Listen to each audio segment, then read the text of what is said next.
first I want to say thanks to our wonderful organizers for putting all this together. Can we give them a round of applause?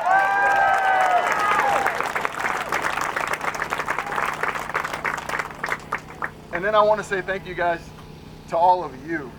I don't usually write my remarks. I'm more of a off-the-cuff, speak from the heart. But this is a very important moment in our history. This is not a unique moment. It's come to our country time and time again. And every single time that it has, people just like you and the organizers and your friends that are here today have stepped up and done things just like this every time to beat back racism. And we continue to take steps forward. We've still got a long way to go, but by you showing up here today speaks volumes, and it keeps the fight on their front door instead of letting them just bring it to us. I want to thank you for opening your hearts and your minds and attempting to understand the view of the world through the lens of minorities in this country. Thank you for standing for justice and equality in our country and in an area of Kansas City that isn't exactly known for being the most racially diverse. It's encouraging for me to see so many of my neighbors and my friends here, but what's more encouraging is to see a lot of people that I don't know. As I started to prepare my remarks for today, I had trouble figuring out what to say. What message should I deliver? How do I paint a picture of what it's like to be black in America without sounding anti-white? How do I talk about the effects of police brutality on the minority community without sounding anti-cop? And how do I do all of these things while still relaying a message of hope for a better tomorrow and unity for our future? As I pondered over these questions, a couple of words kept coming to mind: experiences and empathy. Experiences and empathy. So first I'm going to share a couple of life experiences with you, and then I'm going to give you an illustration of empathy. And my hope is that when I'm finished, you'll have a better understanding of what it's like being a minority in this country, and that you'll show a little more empathy towards your fellow man. So a couple of years ago, my wife and I were driving along Northwest Prairie View Road just up the street, and a car pulled out of a side street and it almost ran into us. At this time, a sheriff's deputy happened to be going right past us and saw the whole thing. So he flips on his lights and pulls a U-turn. Obviously, this guy's going after the person who just almost caused a wreck right in front of his eyes, right? Wrong.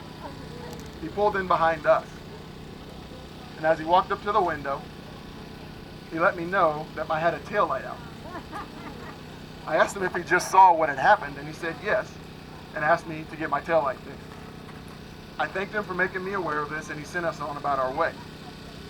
This was a very uneventful stop, but what is noteworthy is the process that I go through every time I'm at a traffic stop. When I get pulled over by the police, the first thing I do is I turn on all the lights in my vehicle. I then roll down the window all the way so the officer in his car can see my face before he gets out. And then I put both of my hands on the steering wheel. I do this so that the officer can see inside my vehicle, and hopeful that it alleviates any stress or suspicion that it may cause him to act overly aggressive towards me when he comes to my window. As I went through this ritual, I noticed my wife staring at me with this puzzled look on her face. I was pretty sure I knew why she was looking at me, but I asked her anyway. I said, "Why do you have that look on your face?" She said, "What are you doing? And why are you sitting like that?" As I explained to her, this is the best way that I know how to keep myself safe during a traffic stop, I could see the sadness mixed with the anger on her face. That she had just experienced the firsthand what it's really like to be a black man in America. Now fast forward a couple of years, and I'm bringing my daughter home from school. I get pulled over, and in her precious little 2-year-old voice, she says, "Daddy, the police." As I start to go through my ritual of turning the lights on, rolling the window down, putting my hands on the steering wheel, my daughter says, "Daddy, why are you breathing so heavily? Are you okay?" How do you explain to your 2-year-old who is being taught to call 911 during emergencies for police that this very same group of people might become the source of your greatest fears later in life. It doesn't have to be this way. And by showing up today, we're taking the first step in building a tomorrow where our children, nieces, nephews, grandchildren do not have to fear that a simple traffic stop could cost them their lives.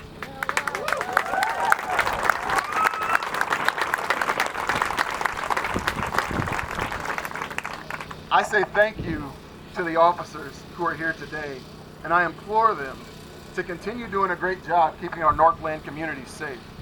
But also keep in mind the anxieties of the individuals that you're interacting with on a daily basis. And that leads me to my final point of empathy. The ability to understand and share feelings of one another. Earlier this week I was studying the Bible and I came across the parable of the Good Samaritan. It's in Luke chapter 10, verse 25 through 37 for those of you who are taking notes. This parable illustrates a story where a Jewish man was traveling from Jerusalem to Jericho. Along his journey, he was attacked and beaten by robbers. They took everything he had and they left him on the side of the road for dead. A priest passed by. He crossed the other side of the road and kept going. Another man passed by and did the same thing. He crossed to the other side of the road and kept going. Next, a Samaritan man came along, and instead of crossing the road, he tended to the man's wounds. He picked the man up and put him on his donkey and took him to the next town, where he paid for a caretaker to look after the man. This is significant because at that point in history, Samaritans and Jews had been experiencing centuries-long culture conflict between the two groups. But despite that, the Samaritan man was able to show empathy and compassion to this Jewish man and help elevate him from his current circumstances. To me, this was fitting because while racism may not always be so blatant to someone being physically harmed, it exists in everything from hiring practices to money lending to where people have been allowed to live. I challenge you to place yourself in someone else's pain as God did for us. When you choose to experience what someone else is going through, it allows you to show true compassion. When you see something at work or in your friend circle that is racist or racially insensitive, speak up. It may be through your boldness that your friends decide that they don't want to do that and they want to join you in change. And I also encourage you all to act. Don't let your efforts stop here today. Share what you learn here today with someone who didn't come. Continue to seek opportunities to help minority groups achieve equality and speak out against injustice wherever you see it present.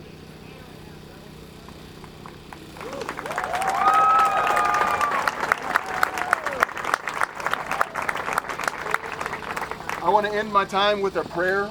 So if you all bow your heads real quick. God, our world is bent and broken. But this didn't stop you from showing your great love for us by sending your Son to empathize with us in our weakness. Help me to do likewise. Help me to view everyone I interact with the way you see them. Allow me to be a part of your solution to the brokenness in this world. Show me how to partner with you in creating sustainable change. I recognize that in order to do that, I need to be willing to share in the pain of others. Give me the courage to do that, and then help me to take action. Let empathy and restoration start with me. Amen.